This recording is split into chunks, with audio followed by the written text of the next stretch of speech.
Hello, તો આજે આપણે બનાવીશું સાઉથ ઇન્ડિયન સ્ટાઇલ વઘારેલી ખીચડી. કહેવાય છે ખીચડી, પણ એમાં સાઉથ ઇન્ડિયન ટેસ્ટ આવશે.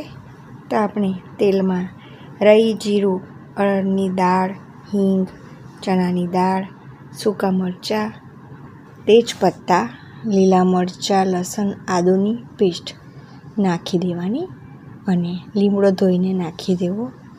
કોથમીર પણ આગળ પડતી ધોઈને નાખી દેવી. હવે આ બધાને ફાઇન આપણે સાંતળી લઈશું અને હવે ડુંગળી અને બટાકા ઝીણા કટ કરેલા છે એ સાંતળી લઈશું. આમાં તમારે જે બી વેજીટેબલ નાખવા હોય એ તમે નાખી શકો છો. અત્યારે મારી જોડે અવેલેબલ નહોતા એટલે મેં નથી નાખ્યા. તો આમાં સિંગદાણા બી સારા લાગે છે એટલે મેં નાખ્યા છે.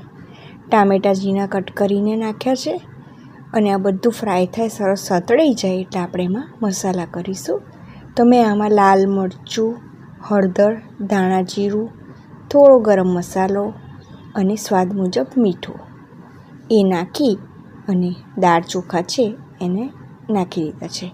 તો આ દાળ ચોખાને ધોઈ એનું પાણી કાઢી લેવાનું અને પછી એને 2 મિનિટ નાખી અને સાતળવા દેવાના. તો લાગે કે સરસ સંતળાઈ ગયા છે પછી આપણે એમાં પાણી નાખી દઈશું.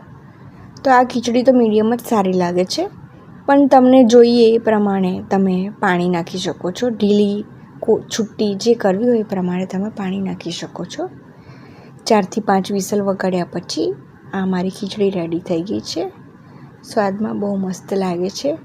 તમે છાશ સાથે, ખાટી મીઠી કઢી સાથે કે દહીં સાથે ગમે તેની સાથે ખાઈ શકો છો, મજા લઈ શકો છો.